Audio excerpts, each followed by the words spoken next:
All right, ladies and gentlemen, we are almost nearing the end of Industry Day, and we're going to commence a series of 4 deep dives.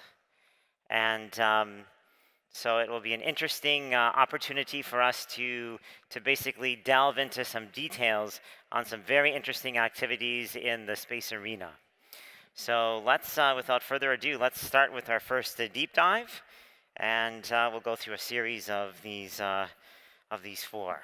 Okay, so Chris, the afternoon is dwindling a little bit, but I think you did great as a judge. So our first deep dive is going to be with Chris Moran, who, as you heard earlier, he was one of our judges for our pitch session. And he is the Vice President for Corporate Development and the Executive Director and General Manager for Lockheed Martin Ventures, which is the venture capital arm of Lockheed Martin Corporation. And prior to joining Lockheed Martin, Chris was with, basically, he was the general manager for Applied Ventures, which is the strategic investing arm of Applied Materials. So Chris has really come from the venture capital world. It wasn't exactly aerospace and defense, but it was in the semiconductor, very fast-paced, commercial sector. And Chris, so what we'll do is we'll go through a series of questions and a conversation, and then we'll make sure that we'll have microphones that are circulating around where people can ask some questions. So, one of the things that's sort of a preface to all of this is that, as you know, the venture capital community has been extremely active in the space sector. Within the United States alone, over the last couple years, actually last year or two, each year there was almost $2 billion that was put in from a venture capital perspective. And so one of the interesting things is, Lockheed Martin, a global corporation. We are close to $100 billion market capital corporation. And the issue is that now, why are we actually Yeah, investing in yeah, venture capital in the pulling the crowd. startup world when we have all of these other, NASA Yeah, programs, I mean, I think military space programs working around the world? So really, what are some of these areas of investment that are attractive to Lockheed Martin, and what keeps you excited in this area, Chris? Well, Robbie, thanks very much, and thanks everyone for having us take this time this afternoon. I think one of the the points is that Lockheed Martin has the skunk works too, and it makes it very difficult for me to find stuff that when I go to the folks there, they say, well, we can do that, and I'm sure they can do that. It's just that they're not doing that, and I think that's the challenge for us, is to find those things that, even though we've got the talent inside the company to do it, what are those things that maybe we're not doing or haven't got to, or maybe evolve so rapidly in the commercial space that we just couldn't keep up. And some of those areas you alluded to, some of the small space things, right? Lockheed's whole presence has been in larger space projects and programs, large satellites, deep space missions, and so on, which really haven't really spent a lot of time on small satellites. Though when I walk around the office, I see everyone has a CubeSat that they maybe developed 10 or 20 years ago, but we never commercialized that technology. So we've been investing in some of the smaller space activities, but I think some of the other areas too that evolve rapidly were these areas in data analytics, machine learning, autonomy, as you know, the team that we're both on looking at autonomy investments. Just the scale, I think last year alone, $5 billion was put into autonomy investments worldwide, and clearly Lockheed's not investing that much in our autonomy activities there. So it really makes sense for us to look for companies that are moving and developing those technologies fast, and those that we can partner with to become part of our own program. So those are kind of the areas that we look at. Other areas like that are other cyber areas and battery technology, a few other things that we generally wouldn't do in-house, but we find still getting a lot of capital and a lot of interest outside, a lot of it driven by electric vehicles, electric flight, as we've seen, and autonomy all around. Right, excellent. So those are some areas that you're interested in, Chris, and obviously they're very hot topics. So, but from a sort of a procedural perspective, can you talk a little bit about what you do in terms of collaboration with this company, right? Yeah. Are we just making an investment, or do you see and anticipate there's new models for research and development Yeah. in this world? No, absolutely. As I was alluding to already, is that we're not making we want the company to be financially successful. That if the company's not, the technology's never going to make it to market. So we have to do that part of the job that any venture capitalist would do. But our role is really to try to find those ways that that company can work with us. So in every investment that we've done, and we've done 14 or so in the last 2 years, we try to create a working agreement or a statement of work on how that technology is going to find its way into a Lockheed Martin program. So there becomes a very deep collaboration, not only with the venture group, but usually with one of the business areas and some of the key subject matter experts in those areas working with those companies. And there's a good, healthy exchange of information going back and forth. We've got a lot of seasoned professionals on our side that may not have that specific domain expertise, that they trade information and they learn a lot from each other in the process. Great. So of those 14 companies, do you want to share some of the companies' specific examples that have that it's publicly known that Yeah, we try to make every one of them known. If we've got a couple that are still in stealth and don't want to tell anyone about it, but we've been investing in those areas we talked about. We've, from an autonomy standpoint, we've probably done the bulk of our investments in and around autonomy, written the largest way, all the way from sensors through algorithms, through computing technology and so on, edge computing, LiDAR, radar, sonar, all range of sensors like that.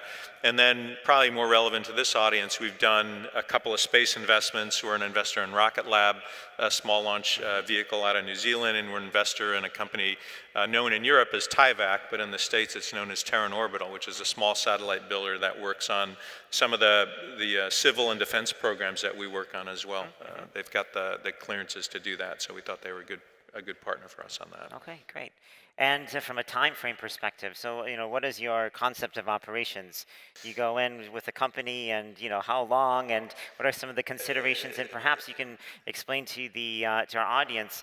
There's the venture capital perspective from aerospace and defense versus your previous life when you worked in semiconductor. So what are some of the similarities or differences? Well, the difference between investing in semiconductor startups and what we do is I can actually see what I'm investing in now. So all that stuff is really small and usually black and white pictures. Now I get to go see aircrafts and airframes and submarines and ships, and so that's a big change for me and very exciting. As a mechanical engineer, I can finally see the things that I get to work on. So that's interesting. But our process, and I don't think people understand this, as a corporate venture capitalist, right? We manage the fund for Lockheed Martin. About a good third to half of my time is spent inside Lockheed Martin talking to the various SMEs about issues, problems, technology gaps that they're trying to solve. And then we're trying to go out and kind of matchmake between those issues we've heard and the things that we see out in the outside world. So every once in a while, a great idea will come across our deck, and then we'll go try to find the problem.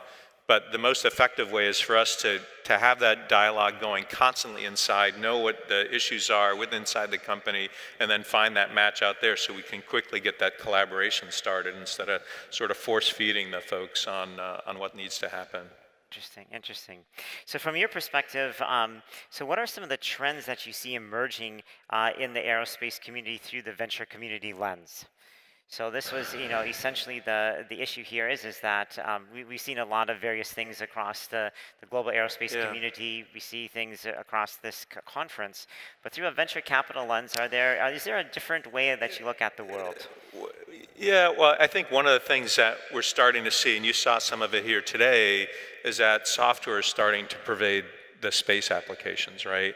And for the same reasons that they've sort of taken over the rest of the world, I think Andreessen Horowitz has that software's eating the world comment, is that it's very low capital, it's high payoff in terms of value, and it's high payoff usually in terms of the revenue they can generate. So that's a recent, fairly recent trend to see so much emphasis on software as it relates to space and mission planning, as we saw today, payload planning and design and so on. So that's a fairly recent trend in there.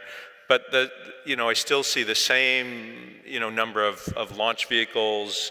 Now there's a lot of focus on propulsion systems, whether it's for, large rocket engines or small engines, electric propulsion for satellite movement, attitude control have come through recently. And I think in the last year or so, some of the green propellants, as we saw one today, as a new trend in the space as well, or at least what we've seen recently. So, and all the usual, large capital dollar, big constellations, a variety of things in that vein as well come through and constantly come around again, because those are going to need, hundreds of millions of dollars. So their hand's always out. Right, interesting, exactly. So one last question, then I'll turn it over to the audience is, so you've talked about investing in individual companies. Yep. But what about other venture capital, other institutional investors? Do you deal with any of those, or what would be the conditions for you to go in with another venture capitalist organization and say, look, let's go together and do something? That's the only way this works, right? Is if we were the only money in the deal, then it's almost like doing it ourselves, right? That sort of doesn't make sense. The way the venture capital model works, at least for a corporation, is that you share the risk, you share the cost with a syndicate of other investors, and those could be other corporates or usually other financial investors. And that's good to have a mix, because they all bring different perspectives to the table on how the company should be managed and where you should focus your energy and resources. So we almost always, I think in only one case were we the only investor on a deal that we did a while ago, but almost always we like to syndicate and share the risk with everyone else. Sure, absolutely. So if you were going to give any advice to a startup company, right? So you've kind of seen some of these, the pitches that we saw today. Yep. What would be like, 2 or 3, these are Chris's pearls of wisdom to give to a startup that would, I have 12. You want me to Oh, get wow, that? okay. Okay. No, I'll publish it. You guys create it. I think the key thing is get, very quickly to your problem statement, and then very quickly to why you will solve the problem. And then the third thing is how much you're going to get paid for solving this problem. Those are the 3 things that have to come out in every pitch. Even though we're corporate venture capitalists, I see 4 to 5 pitches a day, every day. So I see a lot of pitches, and I think the bigger funds and bigger firms are seeing twice that. So if those 3 messages don't come out, you sort of gloss over, because the next one's right behind you, and you're going to see that one. So what's the problem? Why are you the best at solving it, and how much are you going to get paid for solving it? Somehow those should come out. Not on 3 slides, don't do that, but those messages need to come out somehow. Great, Chris. Okay, so we definitely have some time for questions from the audience. We have folks that have microphones that can go around. We have a question here.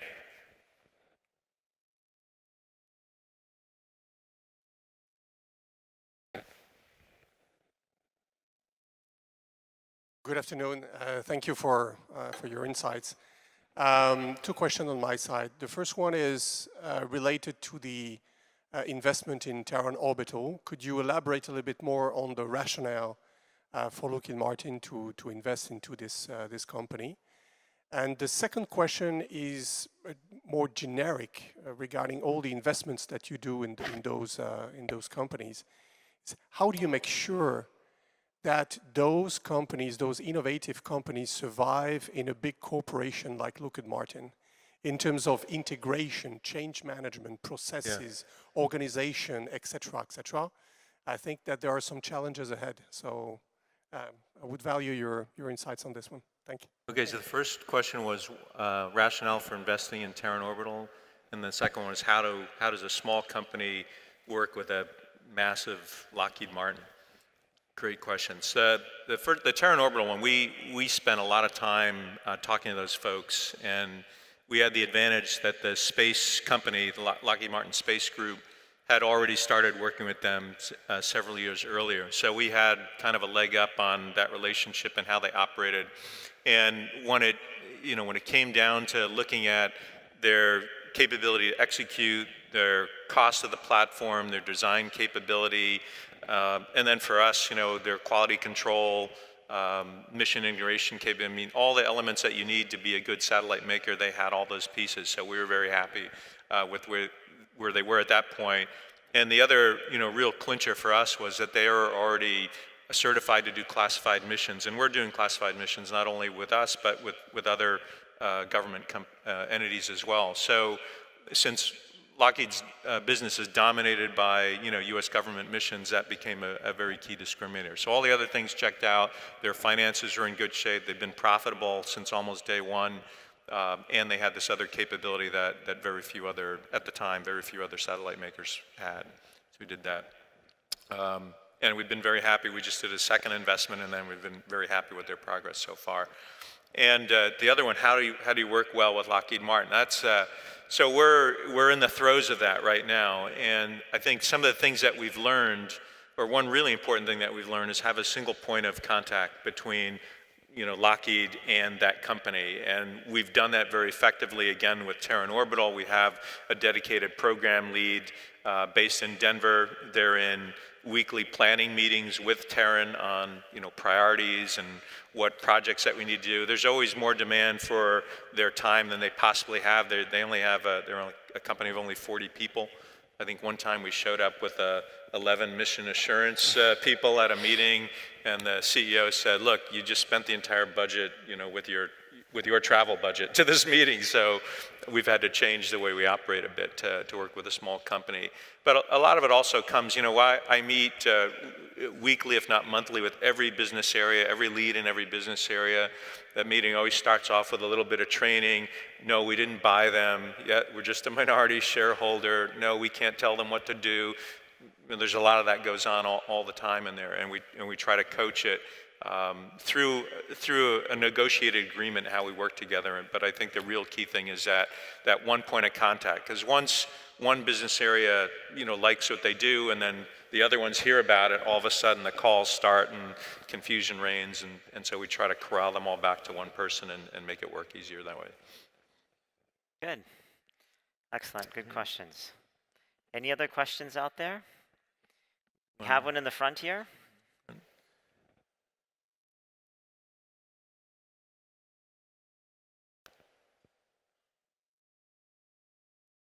Hello, Ivan Kosenkov, Skolkovo Foundation, Russia.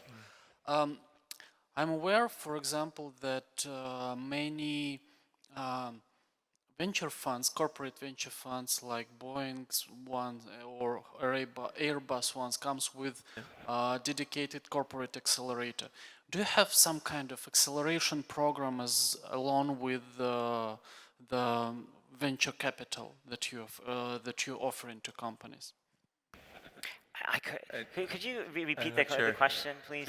I mean, there are corporate accelerators, right, like Airbus BizLab, for example, or Boeing Horizon X that is working on acceleration program internally to make the startup more fit into the framework of bigger company. So when you're investing into the startup, does it come with some kind of acceleration support? I see. Okay. I see. So you're asking, do we have accelerator capability within our fund? And no, we don't at this moment. But we work with a number of accelerators as partners. So we can refer you to them, or you can come to us through them as well. There's several in the Bay Area, Silicon Valley area, but also in Boston and in Texas, where Lockheed has main centers of operation. We work with the local accelerators to do that. So we're not doing it ourselves. We're a small group. I've only got 5 people in the whole fund, so we just don't have the bandwidth to do that. We're clearly capable of doing it, and we provide, once we make an investment, we provide that kind of support. But to get to that point, we recommend using some of the outside firms.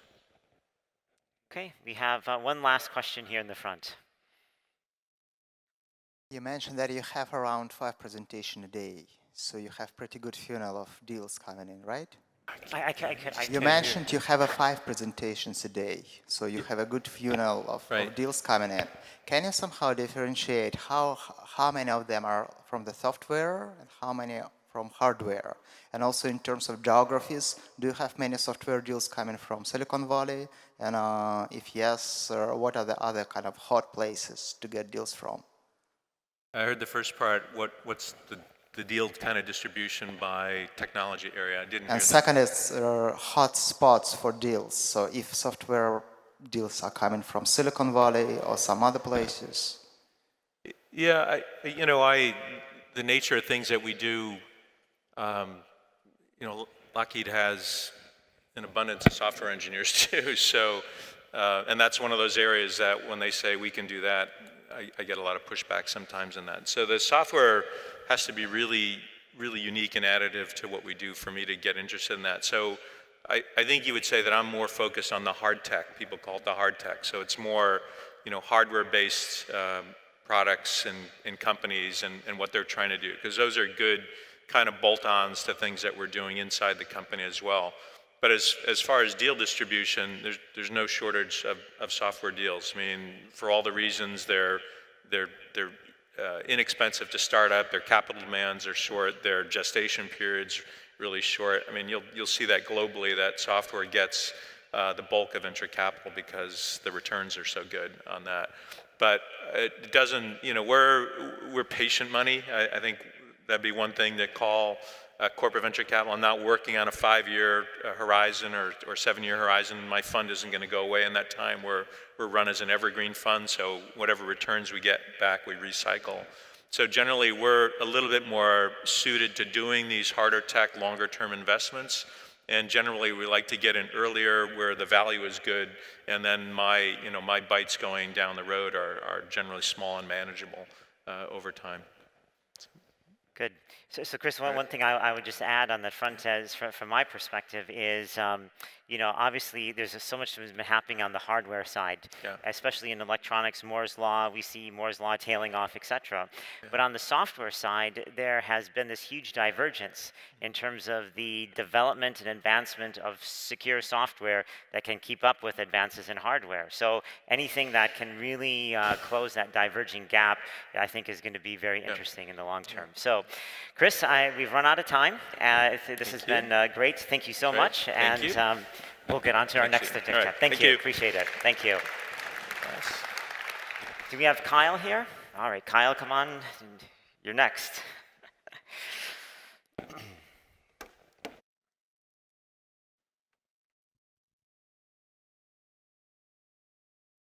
Great.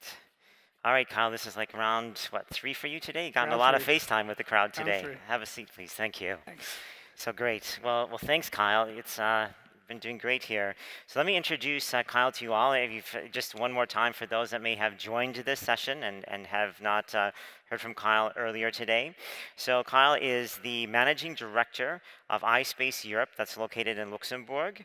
And he's the Managing Director, is responsible for executing business strategies with a specific focus on the lunar mining missions conducted in Luxembourg as a part of the Space Resources Initiative. You've been working in this area for a couple of years and as a global business development manager, and you really specialize in lunar commerce, and you're also a graduate at ISU. Good credential for any ISUers out there. So, Kyle, let's talk about a few things, and then we'll turn it over to the audience. So, you mentioned that you work with technology partners. What type of companies are interested in the moon, and why?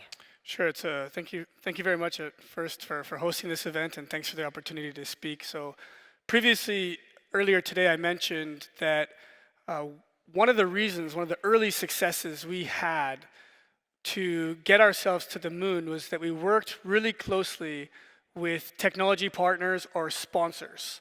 And this was a new model that I don't think has really been used in space exploration, putting the side of let's say a logo on the side of a rover or a lander and trying to raise money through this type of marketing.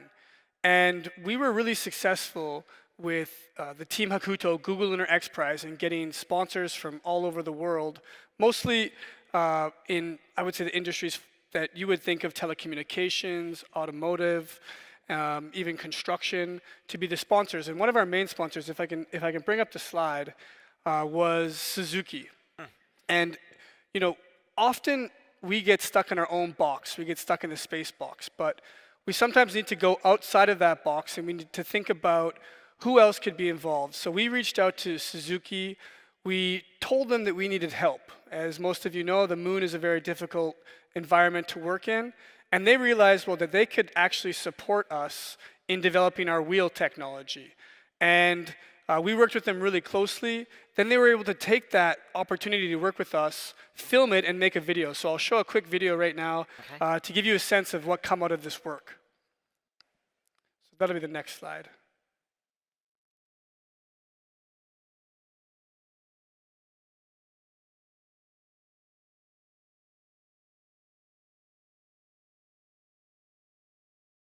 Do we have sound? In India, people say it's an alligator. In South America, people say it's a donkey. Northern Europeans say it's a grandmother reading a book. Since ancient times, the moon has captured our imagination. Now, private teams from around the world are taking on the challenge of reaching the moon. Representing Japan, Team Hakuto. The team, whose name means white rabbit in Japanese, will operate a rover that will capture video footage and send it to Earth. Suzuki, with its experience in lightweight technology and off-road vehicles, has been providing technical support.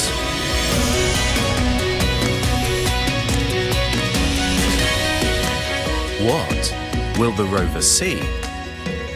A rabbit?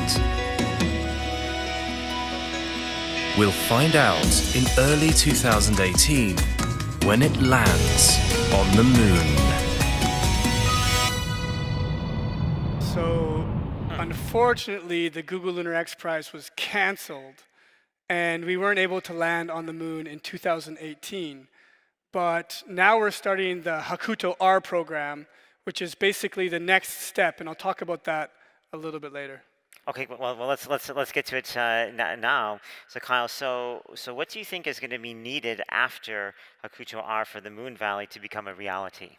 Sure. So essentially, the Google Lunar XPrize was finished, and we really needed another opportunity to get to the lunar surface. But all of the rides that we were looking for weren't ready. So we went to the different commercial partners that were developing lunar landers, and all of their schedules were slipping, or they needed to raise more money. So we decided to go to the market. We went to the investors in Japan. We went to Suzuki, and we raised $95 million. And with that money, we're going to build our own lunar lander. And just last week, I'll just go to the next slide, please. We made an announcement that SpaceX will be bringing us to the moon on our first 2 missions. The missions, mission one is an orbiter mission, and then mission 2 is a lander. So I'll show just one last quick video about that to give you a sense where we're going. So next slide, please.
So what you can see there is what we hope the first time a commercial company has ever landed on another planetary body.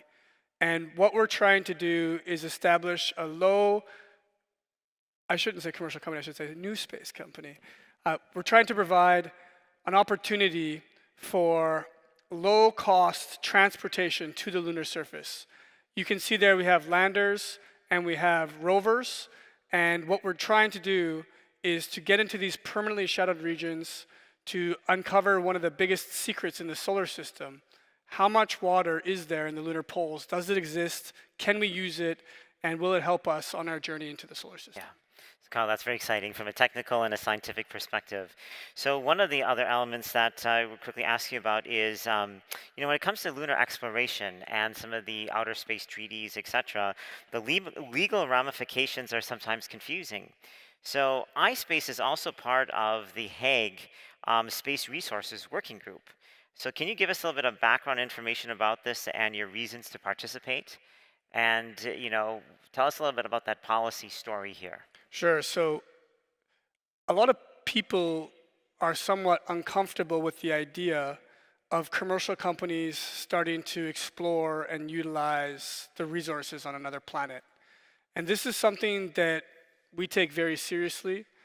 There are international laws that have been created, and I think if you've explored some of the other sessions, there's an ongoing dialogue about whether or not it is even legal for commercial companies to be using the resources on another planet. Now, some countries have already taken a stance on this. The United States and Luxembourg have created laws within their country that says if a company extracts a resource, that resource belongs to the company. Now, there's another rule that says you cannot appropriate any land on another celestial body. But on the real world, this would be really complicated. Can you imagine that a Mayan community or a Mayan company goes to a country to take a resource, but they're not able to own the land? How do you protect your area? How do you secure it? And so there's an international dialogue that's happening right now. It's happening a lot at the UN, but as you may know, things at the UN progress extremely slowly. And as I just showed you, this mission is happening in 2020. There's a lot of activity that's going on. So the Hague Space Resources Working Group is an international group of academics, industrialists, people in different ministries that are coming together to discuss policy that can be used to help clarify some of the misunderstandings or nuances in the law to make sure that once we do get into space, we can protect our assets and we can move forward collectively. Yeah. No, personally, I know that it takes time for the policy machinery to go forward. So perhaps next year's IAC we can get an update on where things are standing on that front. So we'll see. I hope so. So let me turn it over to the audience now for just a few questions before we move on to our next deep dive. Any questions for Kyle?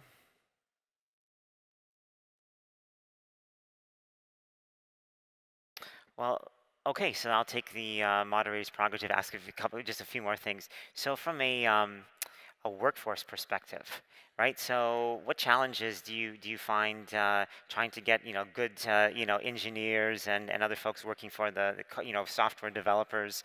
Any challenges that you have, or is this really something exciting and you have people banging on your door wanting to come work for you?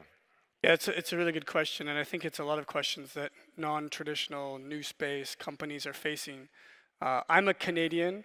I work for a Japanese company, and I live in Luxembourg. So today, how space is done is very different. We grew from a team of 5 people 3 years ago to now a team of 80 people, and we're going to be 100 by the end of the year. And we're made up of people from 15 different countries, and these are not traditional countries that are used to working so closely together. We have Japanese, we have a lot of Europeans, we have Americans. And so, of course, the work environment is difficult, but we have a culture of respect and patience, and I think that's something that's really important. I can say that we're really lucky, and I think a lot of the exploration companies don't have too much of a problem finding talent because a lot of the people enter the space industry because they want to explore. and they really want to be a part of the mission, and they want to be valued. And so we find that there's tons of new graduates that are coming out who want to do internships with us. There's people who are willing to leave their somewhat more stable jobs to come and be a part of our mission. And so far, we've been really lucky, but it's still early days. Okay. So great. Well, clearly some of your experience with IFCU, I think, also helped, Absolutely. bringing together multicultural teams together. So last question for you, Kyle. So if you're going to put a probability on making your target date for getting onto the moon, what would it be right now? Well, I would have to say... And it's not 100%? What's the, putting together the policy, the technical, all these types of issues, just realistically speaking, you're on the frontier of an amazing endeavor. So, what's kind of the probability? I heard a statistic earlier, and I mentioned this, but it was because it really affected me. They said that 97.7% of hardware companies fail. Now, if that's true, and I'm in the space industry and trying to develop a space exploration company with a lot of difficult hardware, well, that's going to make our job extremely complicated. However, I can say that thanks to the generous funding round that we had, our first 95 million is really going to be used effectively for these first 2 missions. Those missions are booked and paid for, so that the time is already booked. And therefore, you can be guaranteed that those first 2 missions are going to happen.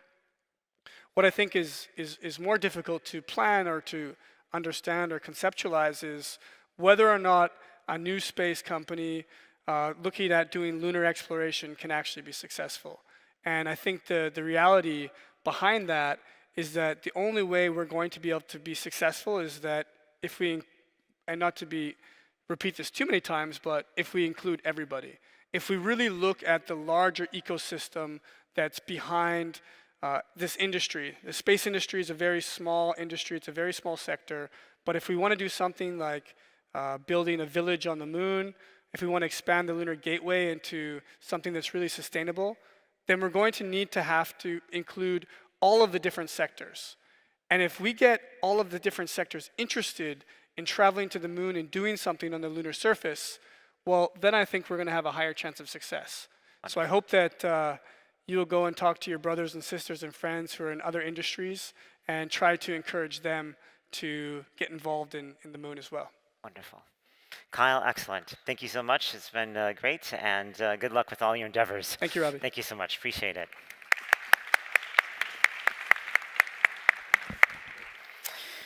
All right, ladies and gentlemen, on to the next deep dive. And we are going to have Agnieszka. Is Agnieszka here? Oh, please come on board. Absolutely. Thank you. Excellent. Agnieszka, how are you? Great. Thank you so much for Thank you. Have a seat. Thank you. Great. All right. So, Agnieszka, let me just say a few things, introduce you to the audience. And so you're the Senior Director for European Policy for Planet. Correct. Formerly known as Planet Labs, Correct. I think, and located in Belgium. And so you deal with a lot of the European affairs Yes. on the continent here. And you've actually worked in the past with the European Commission, the Directorate General for Internal Markets, Industry, Entrepreneurship, and Small and Medium Industries, and Space Data for Societal Challenges and the Growth Unit. So you've had a lot of interactions with the European, if you will, Yes. government and policy issues that ideally suits you to deal with the regulatory policy and business elements here on the continent. And so you also serve as the Vice President for Europe for the World Space Week, and you sit on the Board of Directors for Women in Aerospace in Europe. And we in Europe, which we heard earlier on our panel, that was very great and inspirational. And then the other thing that I think you want to point out here, you have quite a varied background from everything from the University of Tennessee to universities in Poland. So you truly are, international.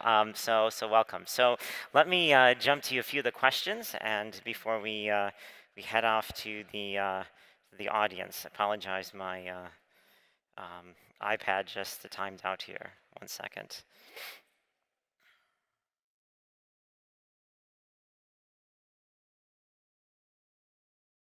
Okay, here we go. So, okay, so tell us a little bit about Planet from a perspective of Earth observations. What sets Planet apart from other similar companies? Because there's been many companies that have gone into the Earth observations, many other companies that are starting to build smaller satellites, take advantage of the revolution in CubeSats and in microsats. Yeah. What sets Planet apart?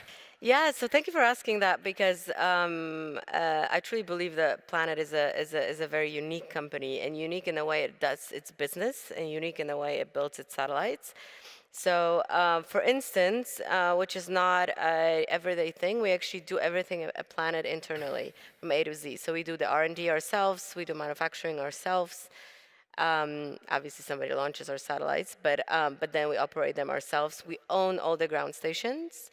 And we do all the data processing. So everything is in-house, and that allows us to actually improve on the technology on regular basis. So pretty much every time we launch a bunch of satellites, they're better than the ones we launched before. So we're able, because we do it in-house, we're able to improve all the time in order to be on top of the technology. And you might know that Planet's been around really for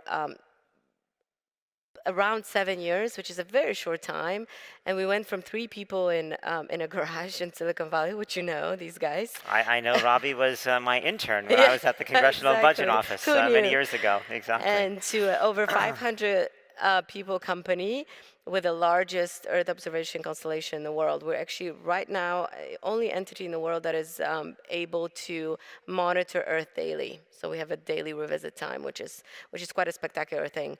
So I think that's what sets us apart. Nobody's doing that yet. I'm sure the competition will catch up, but right now we're the only ones. So how many satellites in your constellation again? So we have 3 constellations. We have our doves, which are those CubeSats, and we've launched around 300 of them. But right now, operational, we have over 160 operational satellites. We also have rapid eye satellites because we have acquired about 4 years ago Blackbird Rapid Eye company with those are 6 meters resolution satellites. Those are 3.5 meters. There are 5 of rapid eyes. And we also have SkySats. We have also acquired a Terabella company from Google, used to be called Skybox. So we have SkySats. When we acquired the company, there were 6 SkySats already in space, and we have since then launched 7 more, and we're launching actually 2 more this fall. Interesting. So getting back to your answer about, so you have increasingly become vertically integrated. Yes. So you have your R&D, you have your supply chain for much of your critical components. The development and production is all done internally. Yes. So you feel that's much more efficient for you to accelerate your R&D cycle and ultimately to control your own quality. Yeah. I mean, it's always, it's probably easier just to ask somebody else to make your satellites, for sure. So it's, I think, a lot more work and sometimes maybe cost to do it yourself, but you have a lot more control if you do it yourself, obviously. Because then your satellites are very unique in that sense. It's not a mass production of satellites in general that you're procuring from somebody else. You're actually tweaking, them as you see fit. Right, exactly. Interesting. So that's the technology, so the product side. We'll get a little bit to the service later, but let's talk first about the people too. So what attracts people like you to come and work for Planet? Yeah, well, thanks for asking that, because I think you always have this, so you have the success are the people, obviously. So the ideas and technology is one thing, but really having a team that is passionate. So people that work at Planet are a little bit crazy in a good way, I think, and again, some of them. So they're very passionate, and there's people that really trying to, we want to be disruptive, we want to make a change. These guys really came up with a vision to have a positive impact on the planet. So actually, we have this impact part of Planet. We call it impact part when we give a lot of our data away for humanitarian affairs and issues that matter. But also people that come like me, for instance, I worked in public sector before. So this was a huge change for me to come to not only to come to industry, but also to come to a company that was very young and it was a startup. And in industry, you have everything. In the public sector, you have everything very much set. and it's very slow. You come to a new space company like Planet, and everything changes daily. So it was a big change, but then you really feel things are changing, and you really feel like you're part of something greater. You're not just a number, just an employee. You actually feel like I take a lot of ownership of what is happening at Planet. So I feel like personally attached to the mission, which I don't think I did in the past. So it's just like, and we're all friends. We're space family, you know? Right.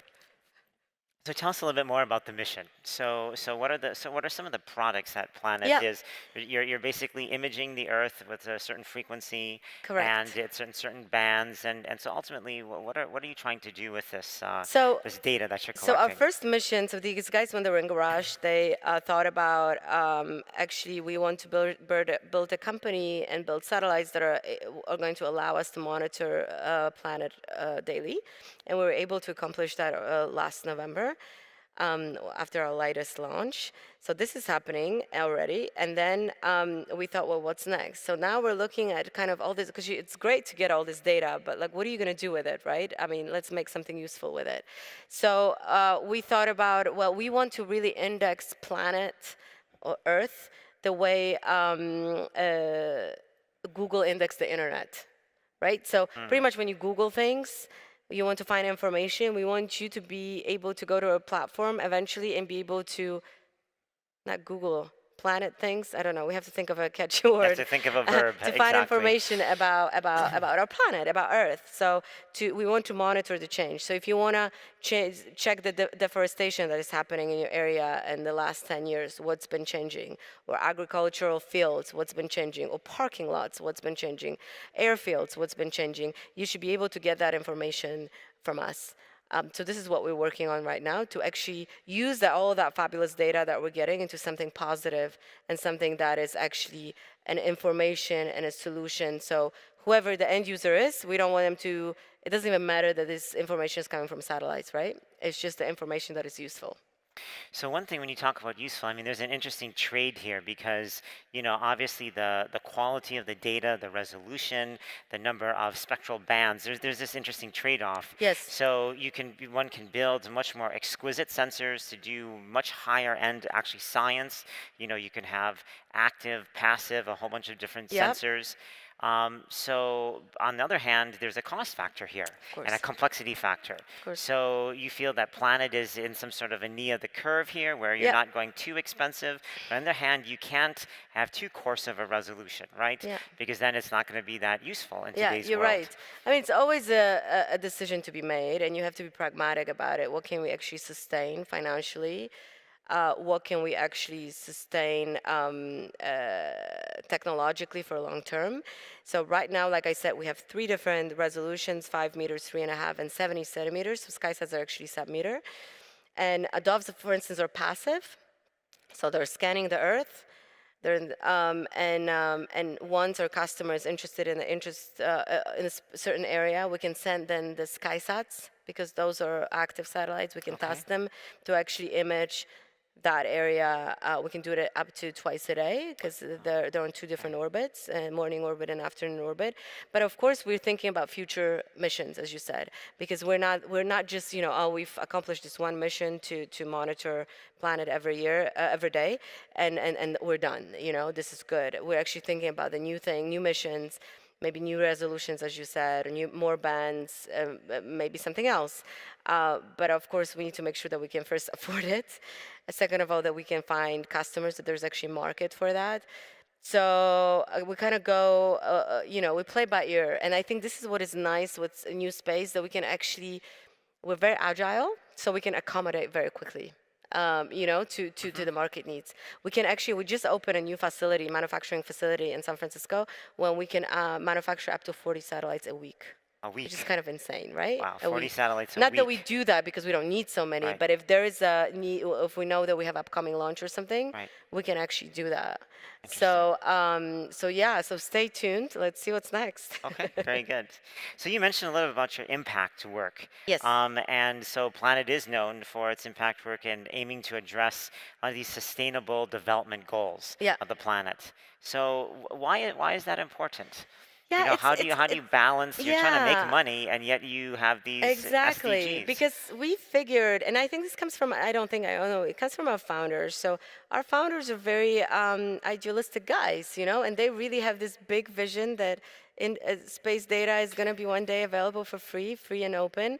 But obviously, we understood, they understood that actually they have to hire some smart business people to actually, because we need to make money to sustain ourselves, so that way, so therefore we can do the good work, right? So their, I think, ultimate purpose is to do the good work and impacting planet Earth in a positive way.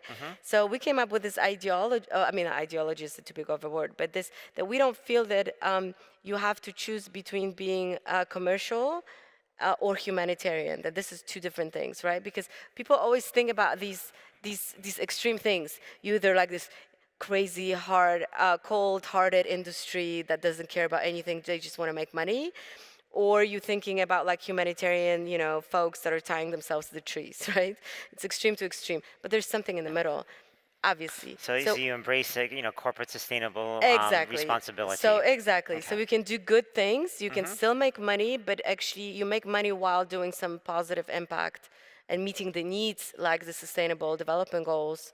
You might as well. So it's actually a very cool combination because you're making money and you can still feel good about it, right? Okay, very good. So let's say, okay, very good. So let's turn to our audience and see if we have any questions. No questions? No questions? We have one way in the back there. Oh, yeah? We have the microphone coming there, please. Thank you.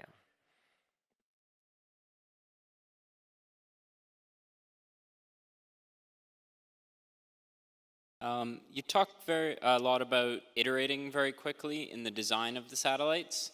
Are there strategies or processes that you use to keep the costs down because you can't rely on standardized components?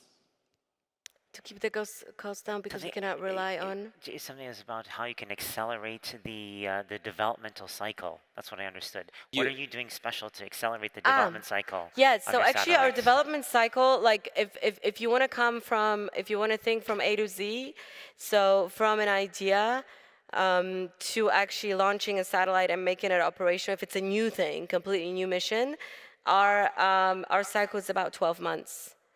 I'm talking about developing completely new mission. So if there is funding for it and we think it's the right way to go business-wise and need-wise, then in 12 months we can make a new mission operational. I don't know if that answers your question, but.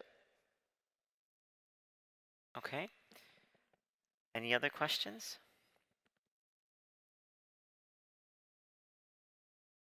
Certainly, there has to be one more question.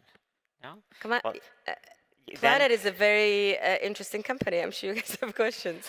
So, so what Agnieszka, what I'll do is let me ask you one more question, Sure. and then, so, is there any kind of parting message you would like to leave for the audience, whether in terms of conveying what your mission is or where your sort of future vision is for space that you want to leave for the audience? Sure. Yeah. Thank you for that opportunity because I think it's important to kind of highlight that what we do at Planet and hopefully lots of other companies do, we're kind of looking at a big picture, right? So it's not just, like I said earlier, it's not just about business and making profits.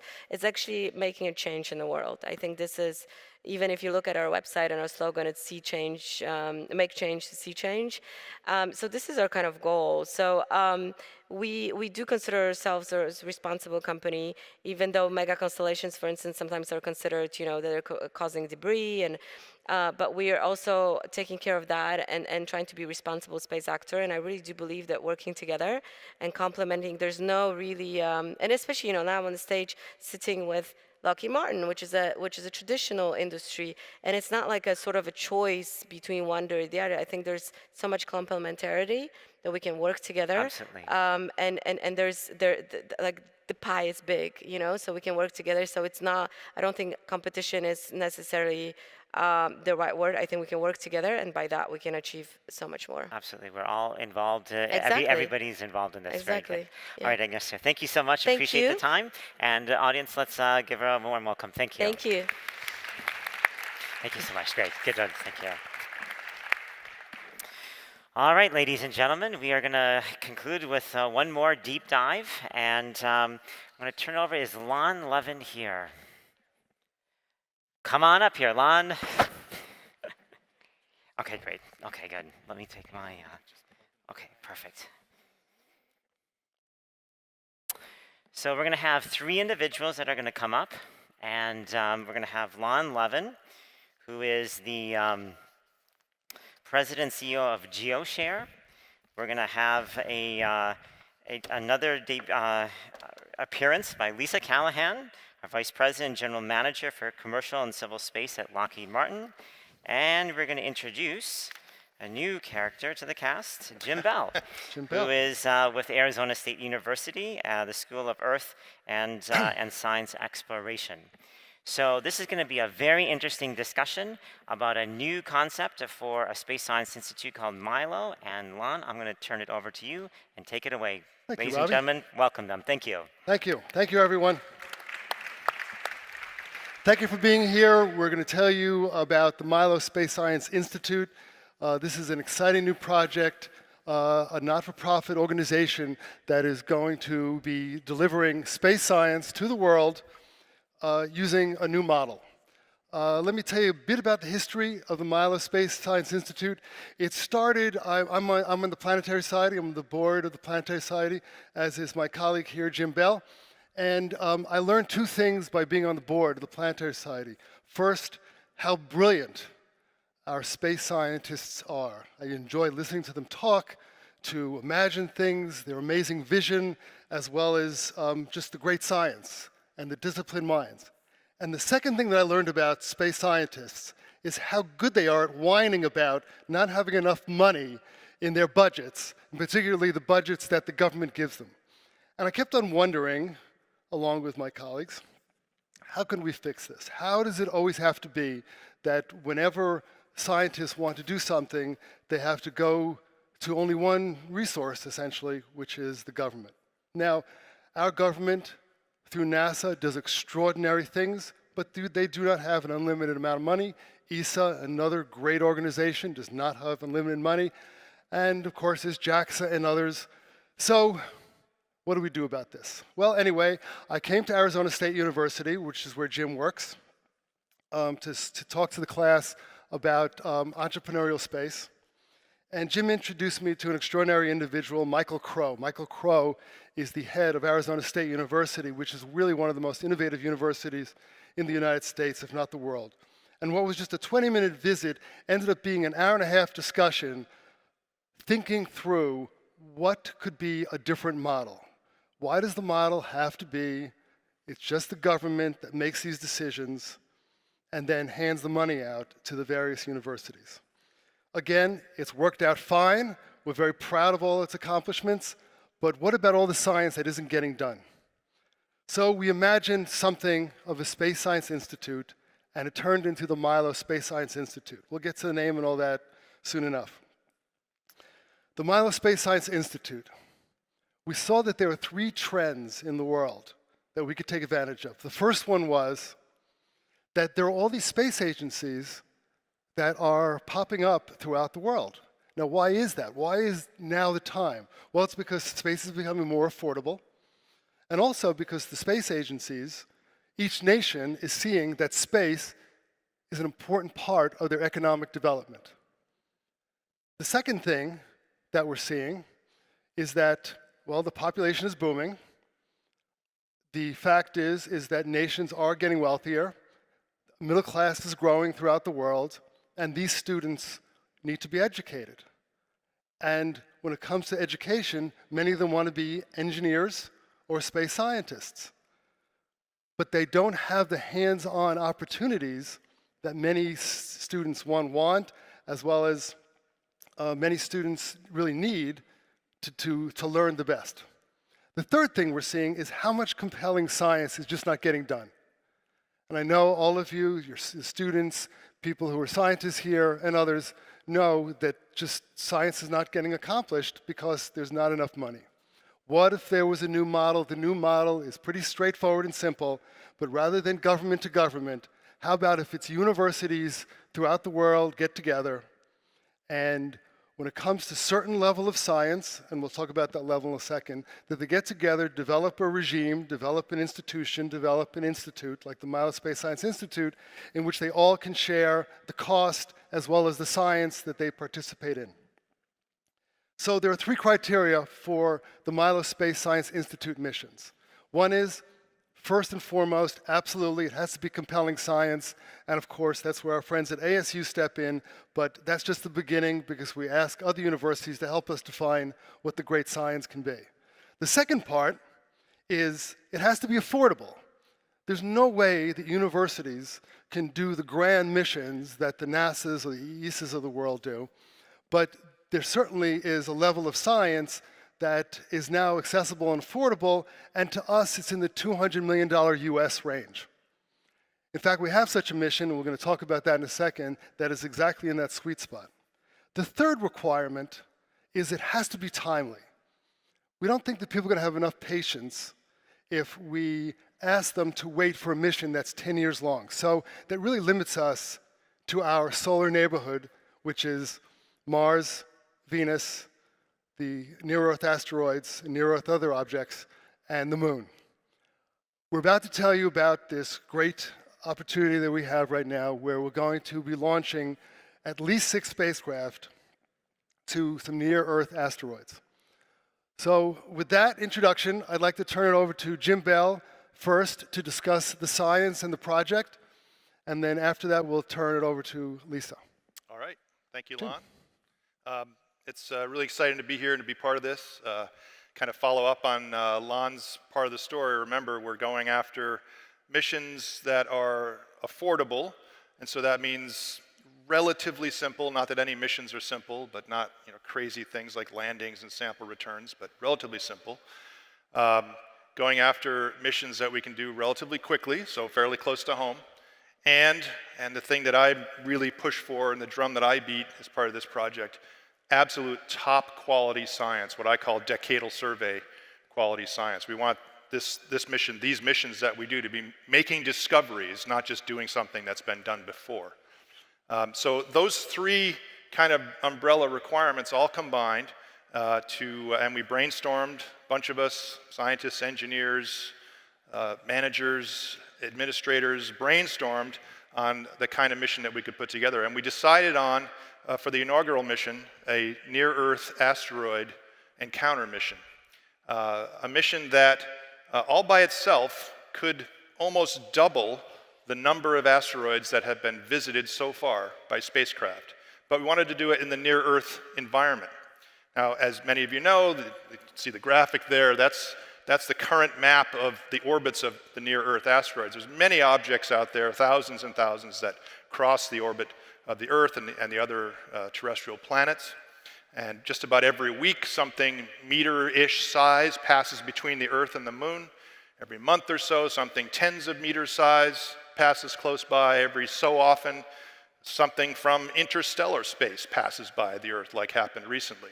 So there's a dynamic environment out there, lots of objects, both mostly asteroids, but even some comets that are out there.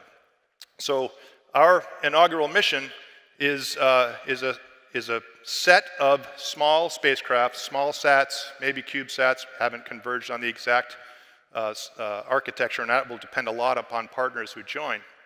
But about a half a dozen of them that will encounter 6 or more near-Earth asteroids relatively close to the Earth. So we'll be close to the Earth, we'll get high bandwidth because of close communication rates, and we have something like, in the mission we're envisioning, something like 100 objects to choose from. So we'll sample the diversity of these asteroids. We know very little about them. We see most of them are just dots of light in telescopes, and we can tell something about their color, maybe how fast they rotate, maybe a little bit about their composition. But we want to know more about them. What is their geology like? What are their interiors like? What are the details of that chemistry and mineralogy? Because on the science side, that tells us about the early formation and evolution of planets, right? These are fragments, leftovers from the formation of the solar system. It's what the Earth is made of, the Moon, the other planets, and so that's the starting material. So there's a real strong science angle that we can take on this that will allow us to check off these important questions in the recent NASA Decadal Survey of Planetary Science having to do with asteroids. It's a whole other angle that drew us to this inaugural mission, and that's the planetary defense angle, right? These objects, many of them, their orbits cross the orbit of the Earth and the other planets. This population has impacted the Earth and other planets in the past. This population will impact the Earth and other planets in the future. So if we want to understand the details of what is their density, what are their physical properties, what is the physical nature of their interiors, how could we potentially deflect one, etc., how could we mitigate against what could be obviously a civilization-threatening catastrophe sometime in the future, you got to get up close and you got to learn about them. And you can't just study one, because there's an alphabet soup of different kinds of them out there, and we've only sampled a few. So we want a mission that will just dramatically increase our knowledge about this population of small bodies. And that is worthy of space exploration, worthy of sort of decadal quality science. So that's kind of the outline, and the specifics to be worked out with the eventual partners that we pull together. We could do a series of 6 small sat missions in one launch that fly by already known objects, or we could, on the other end of the spectrum, we could think about possibly a mothership that can deploy these small sats towards their destination, allowing us potentially to save some up for a truly interesting or bizarre or critically important object as it comes close to the Earth moon system. So that's pretty exciting. We think this opportunity will allow many players, universities, space agencies, other countries to get involved. Many of them may not have the resources to mount a $200 million or a $500 million or a $1 billion mission like NASA, ESA, JAXA, etc., but they have great scientists. They want to educate their students. They want to beef up their facilities, develop expertise in aerospace workforce.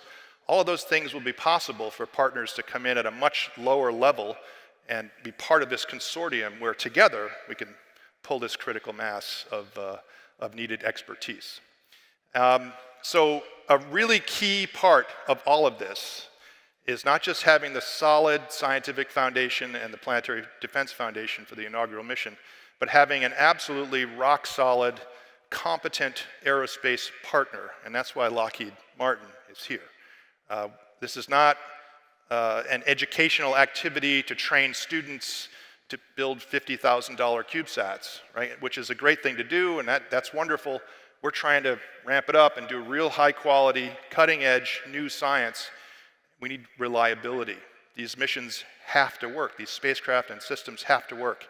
And to address that, I'll turn it over to Lisa Callahan from Lockheed. Thanks, Jim. Good evening, everyone. I'm really excited to be a part of the MILO Institute and a part of this team. I have the privilege of leading some outstanding engineers across Lockheed Martin who have been, for nearly 4 decades, working in partnership with NASA to build spacecraft that explore the deep space.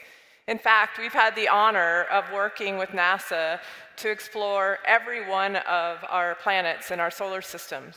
And yes, that includes Pluto, even though the scientists don't always allow Pluto to be a planet anymore. It's totally a planet, absolutely, 100%. Okay, great. So what's our role on the MILO Institute?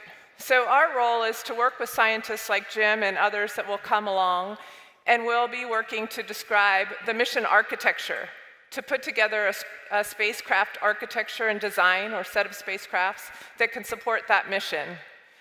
In addition to that, we can work on a whole wide range of things with members of the MILO Institute. If there's an organization or a university that would like us to help them build spacecraft, we could do that. If they would like us to help them build instruments, we could do that. If they have their own spacecraft and they have their own instrument and they want to contribute that to the MILO Institute, then we'll just work with them to help integrate it into the mission and assure that what they're bringing will be successful, as well as the other spacecraft that will be a part of that mission. So again, we've worked with NASA for 4 decades. We're really excited about our partnership with NASA, but we're really excited about looking at this business opportunity and business model as a different way to expand the science that's done across the world. And over the last decade, the number of space agencies had doubled. And they all work closely with universities. So we think the time is right, as Lon mentioned, to put this in place and to see what we can do when we all pull together and collaborate as one. Thank you. Thank you, Lisa. Before we take questions and continue our discussion with you, I do want to thank some people who are the entities that have already signed up with MILO and have stated their support and will be working with, but this is just the beginning. This is what we've been doing before we've gone public like this, trying to see if there was the interest that we thought it was, and the interest has been impressive, and we're very happy with it, as well as a number of entities that we're sure we're going to get on board in the next month or so. But those that we want to mention, because they have signed up already, are the Goonhilly Earth Station group. I don't know if they're here, but there they are. Thank you. The Qualtech Satellite Operations. I'm not sure they're here. I don't know. There they are. Thank you, Qualtech. The Technical University of Munich. The Sultan Qaboos University in Oman. The University of New Wales, Canberra. I don't know if they're here, and we have talked to them before to here. The Mexican Space Agency. And the Monaco Space Agency. And last but not least, the Planetary Society has also endorsed us. And I think I'll ask the first question to Mr. Bill Nye. Oh, I'm sorry. They just signed this while they were here, Made in Space. So thank you, Made in Space. I apologize for hot off the presses. Bill. So the question is, can you do this kind of research for the paltry sum of $200 million? Yes. I know 200 million doesn't go as far as it used to, but so you're saying 6 spacecraft for 200 million. And so if you might, I've been around space exploration for a long time. If you just think about all the instruments that are in your phone, and how small they've become. The things that we should be able to do with 6 small spacecraft should be extraordinary. But my question is, as the CEO of the world's largest non-governmental space interest organization, advancing space science and exploration so that citizens everywhere will know the cosmos and are placed within it as the elevator door closes, how are you guys going to get everybody together? You know, the big problem with the decadal survey, or problem, the opportunities with the decadal survey is everybody wants his or her favorite thing. Like, we don't have the mission, the sailboat or the boat on Titan. We don't have that mission in exchange for the Europa Clipper mission, by way of example. And of course, that's a little farther and deeper than you guys are planning to go. But how are you all going to sort that out? Because I got a feeling you've thought about it. Yeah, no, it's a great question. And there's the project, we have a Science and Technology Advisory Council that consists of already some of the world's leading asteroid scientists, near-Earth asteroid people who've worked with space missions and the telescopic surveys that find these objects. And we'll grow that Science and Technology Council with membership from organizations that join the Institute. So it's also the case that the missions that have been studied already, just to prove that we think the model will close, offer somewhere in the neighborhood of 100 objects that we could visit with the existing launch vehicles, existing technologies, and propulsion technologies, even for small sats. So from out of that list of 100, celestial mechanics and just the realities of orbital dynamics will weed that down to a much smaller number. And then we just get to decide, do we want to sample the diversity of those objects? Do we want to sample the metallic ones and the stony ones and the ones that are less dense, maybe icy, maybe that have organics? Or do we want to try, for example, to do something a little more daring and deploy something, a projectile, a lander, a tag, a radio tagger, something like that, in which case celestial mechanics might again come into play because we have to match its orbit. So we'll have a lot of choices, but Isaac Newton will make a lot of them for us, and then we get to exercise our scientific judgment, guided by things like the decadal survey. I have a follow-up question. Yes, sir. Before your follow-up question, No, it's easy. I want to answer your question. Well, the 200 million includes the launch. Yes, sir. it does. Yeah. Yes, sir. Absolutely. So, and thank you for the clarification. This is sort of a clarification question. Well, Thank it's you. important. If you want to put stuff in space, you still need a rocket. So I'd like Lisa to talk about how... No, people, you guys, they're people, oh, no, rockets. No, what we're going to do it with our minds. No, a rocket is still the problem. I'd like Lisa to continue answering the question that you asked, which Oh, was good. about Okay. how do you I'm ready get... with the microphone for the next person. I'm ready. how do you get people... Well, your point about how this is the way it's done all the time anyway, when you get disparate people together and... Yeah, so in the time we've been working with NASA, this is, as Jim knows, right? This is not unlike the Discovery and New Frontiers missions that we do with NASA. There's a fixed cap budget, and there's a timeline for which we need to do things. And the engineering team and the scientists work together back and forth to make sure that we can refine the requirements in such a way that we can meet the schedule and meet the costs that's associated with it. And the scientists still get very meaningful data and science from that.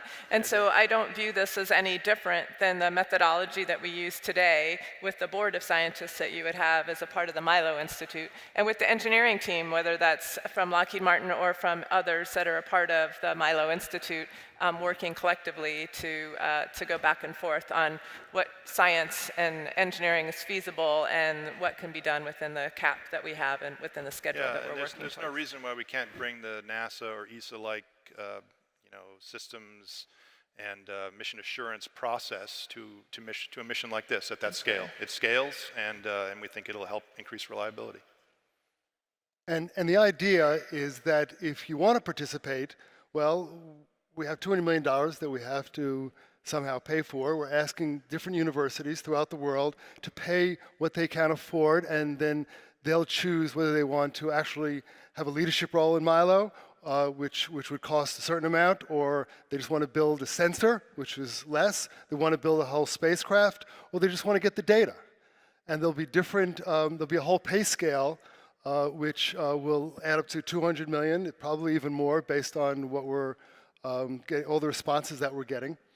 And people will then, those who are part of it, will decide, will debate, will talk about how they best want to do the mission. But we'll have ASU and Lockheed helping us to just manage the entire process. So with that, any questions? Question here. We have a question over here.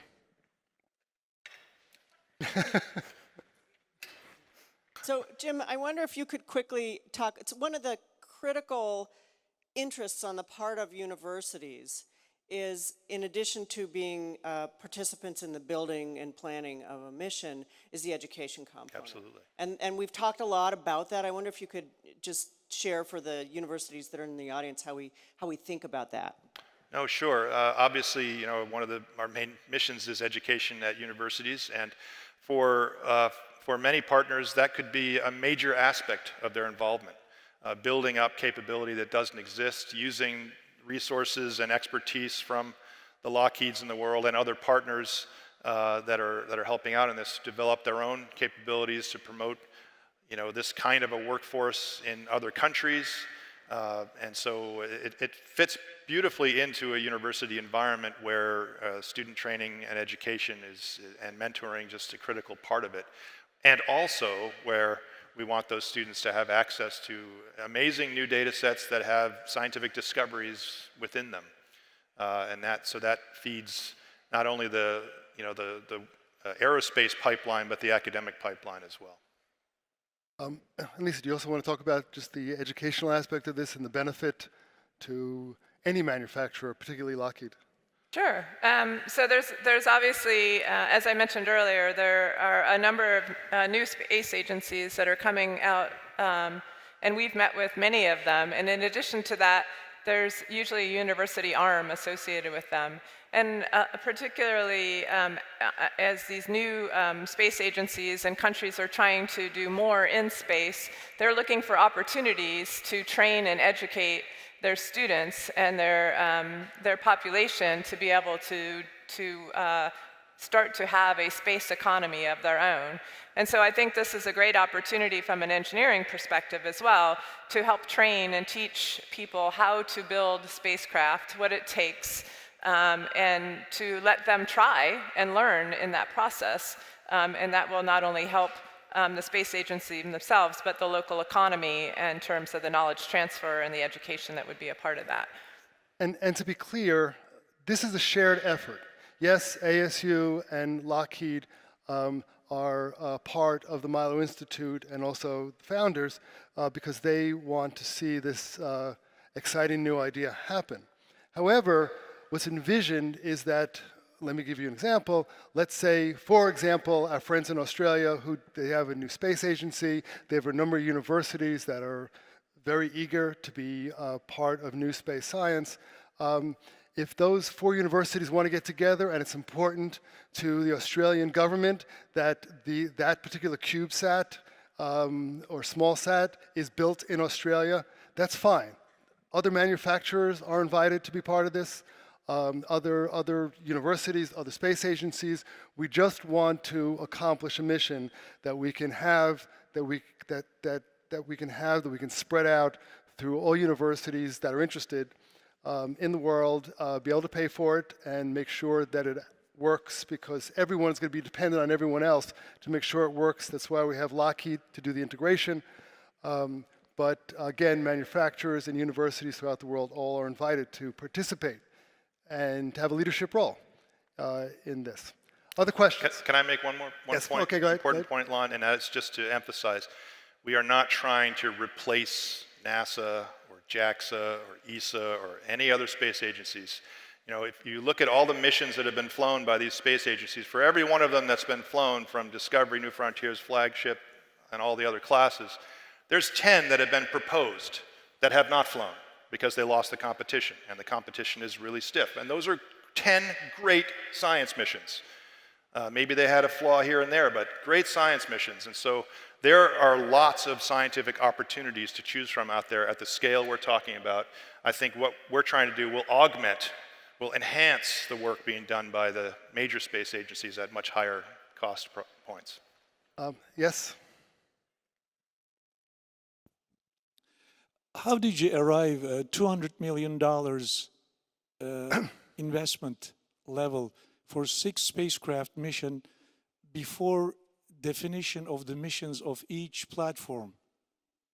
Well, actually, to answer that question, and then I'll let Lisa take it further, we have done design work, we have put it in the ballpark, and we think that $200 million was realistic, in fact, even conservative, for this type of mission. But Lisa, you can more elaborate on just what you've looked at. Yeah, so we've actually worked with ASU and Jim's team really on the mission and what we were trying to get out of this near-Earth object asteroid flyby type missions that we had, and have put together a technical architecture for how we would go about doing that.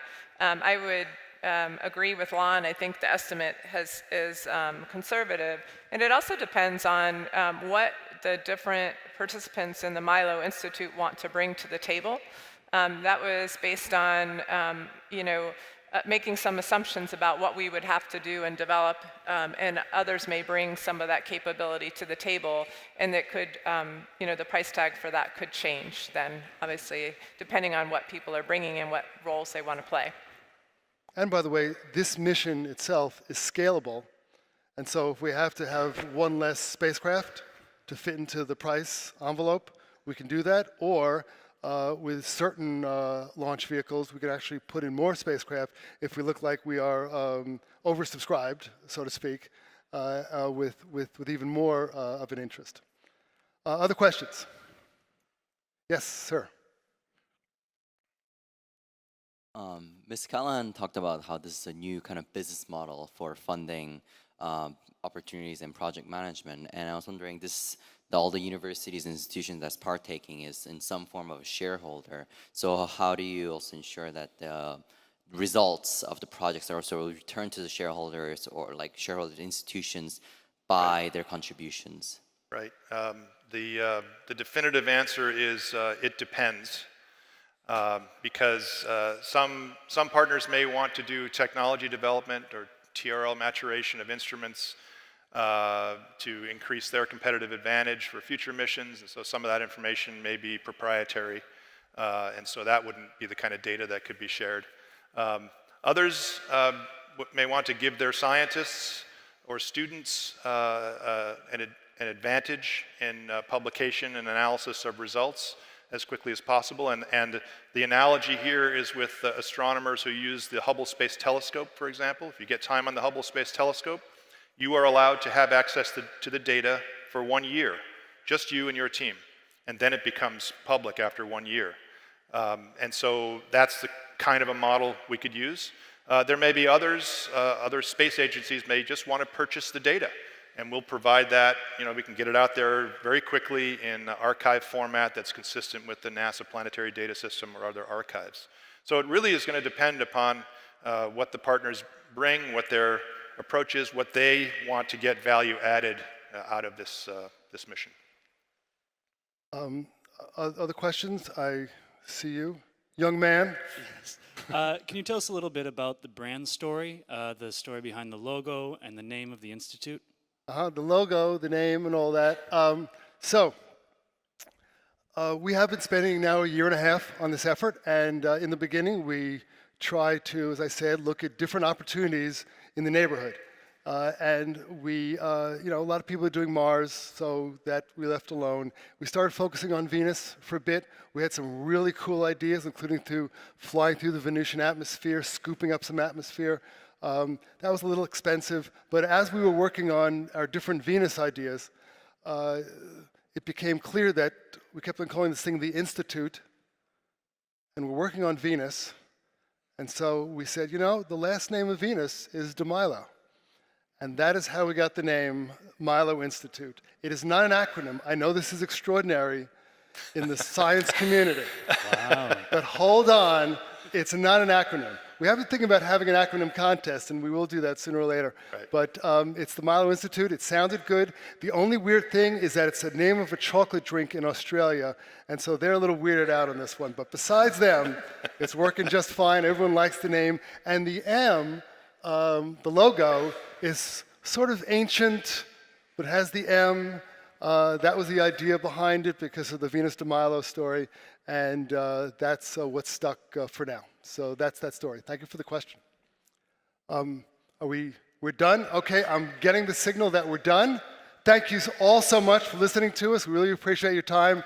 And please be on the watch out for the MILO Institute, universities, space agencies. We welcome you. We want you to be part of it. Worldwide manufacturers as well. So thank you for your time. Thank you.